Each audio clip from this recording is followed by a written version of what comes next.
గారు మీ మంత్రులు మీకు సయోధ్య ఉందా? నువ్వు ఎప్పుడు ఫెయిల్ కావాలని చెప్పని మిగతా మంత్రులంతా ఎప్పుడు ఫెయిల్ అవుతారు, ఎప్పుడు అవినీతిలో ఊరుకుంటారు. నేను ఎప్పుడు ఎవరిని బీకేయాలా, ఉత్తమ్ కుమార్ రెడ్డిని ఎట్లా బీకేయాలా, పొన్నం ప్రభాకర్ని ఎట్లా బీకేయాలా, భట్టిని ఎట్లా బీకేయాలా, పొంగులేటి శ్రీనివాసరావు ఎట్లా బీకేయాలా నీ కుట్ర. మీరు కుట్రలు కుతంత్రాలు చేసుకుంటా ఒక కలహాల కాపురం నడిపిస్తూ రాష్ట్ర ఆర్థిక వ్యవస్థను, రాష్ట్ర ప్రభుత్వాన్ని, రాష్ట్ర పురోగతిని గండిగొట్టేటువంటి మీరు బీఆర్ఎస్ పార్టీలో ఉన్నటువంటి అంతర్గత అంశాల పట్ల, విషయాల పట్ల లేనిపోని ఊహలు కలలు అంటూ కేటీఆర్, హరీష్ రావు వీళ్ళ మధ్యన ఏదో పంచాయతీని అని చెప్పని కలలు అంటున్న రేవంత్ రెడ్డి, ముందు నీ కుర్చీని కాపాడుకో, నీ కుర్చీకి ఉన్నటువంటి ఒక బాధ్యతను కాపాడుకో, రాష్ట్ర ప్రగతిని కాపాడాలని చెప్పని నేను విజ్ఞప్తి చేస్తా ఉన్నాను. వాస్తవానికి ఏంటంటే నీ పదవికి పిండం పెట్టడానికి మొత్తం అంతా తయారున్నారు. నీ పార్టీలో ఉన్న వాళ్ళే నీ పదవికి పిండం పెట్టాలని, నేను ఎప్పుడు దింపాలని చెప్పని మొత్తం అంతా సిద్ధంగా ఉన్నారు.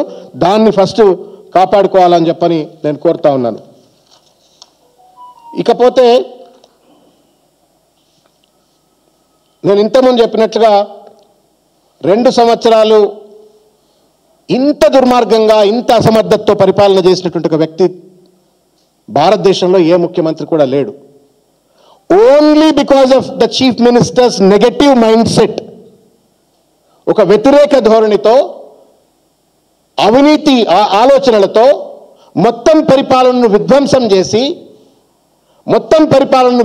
చేసి ఇవాళ దేశానికి తలమానికంగా నిలబడ్డటువంటి ఒక కేసీఆర్ గారి పాలనలో నిలబడ్డ తెలంగాణను సర్వనాశనం చేసేటువంటి ఒక పరిస్థితి ఇవాళ సిఏజీ రిపోర్ట్లు చూసినట్టయితే మీకు కనబడుతుంది.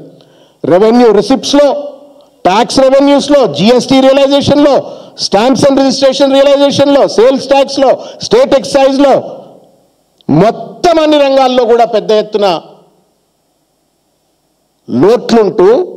లోటు బడ్జెట్తో ఇవాళ ప్రభుత్వాన్ని నడుపుతూ అప్పుల పాలు చేసి 2 ఏళ్లలో 2,40,40,000 కోట్ల రూపాయల అప్పు చేసినటువంటి ఒక పెద్ద మనిషి ఇవాళ పరిపాలన గురించి లాస్ట్ సంవత్సరమే రాజకీయాలని చెప్పని చిల్లరమరగా మాట్లాడుతూ ఉన్నారు. నీకంటే వయసులో చిన్న అని కేటీఆర్ గారు నన్ను, నీకంటే చిన్నోడే నీకంటే పెద్ద పేరు ఎట్లా తెచ్చుకుందని చెప్పని అసూయ పడుతుంది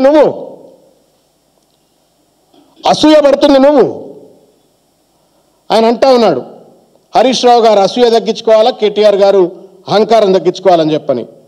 రేవంత్ రెడ్డి దుర్యోధనుడికి జీన్స్ ప్యాంటు, తెల్ల షర్టు, గడ్డం పెంచితే ఎట్లుంటాడో దుర్యోధనుడు రేవంత్ రెడ్డి సమానం అంతే. కాబట్టి దుర్యోధనుడేమో 7 అడుగులు అట్లుంటుండేనట, ఈయనేమో 3 అడుగులున్నాడు, తేడాగంతే. ఒక్క మాటన్నా అహంకారం లేకుండా మాట్లాడతాడా, ఎకసెక్కాలు లేకుండా మాట్లాడతాడా? అసూయ అనే అంగి దొడుక్కొని, అహంకారం అనే లాగు దొడుక్కొని, అవినీతి అనే బ్రాండెడ్ బూట్లు వేసుకున్నటువంటి ఒక పెద్ద మనిషి రేవంత్ రెడ్డి. నేను ఈ మాట ఏదో కోపంతో అంటలే, నరనరాన ఆధిపత్య అహంకారంతో విర్రవీగుతూ ఇవాళ రేవంత్ రెడ్డిదే ఓరలేని గుణం. నేను ఓరలేని గుణం ఏందనేది మీకు చెప్తాను. మీకు తెలుసు కదా, ఉత్తమ్ కుమార్ రెడ్డి పీసీసీ ప్రెసిడెంట్ ఉన్నప్పుడు పార్టీలో జాయిన్ అయ్యిండు. జాయిన్ అయిన తర్వాత ఎప్పుడన్నా ఉత్తమ్ కుమార్ రెడ్డిని ఓర్చిండా, సహించిండా?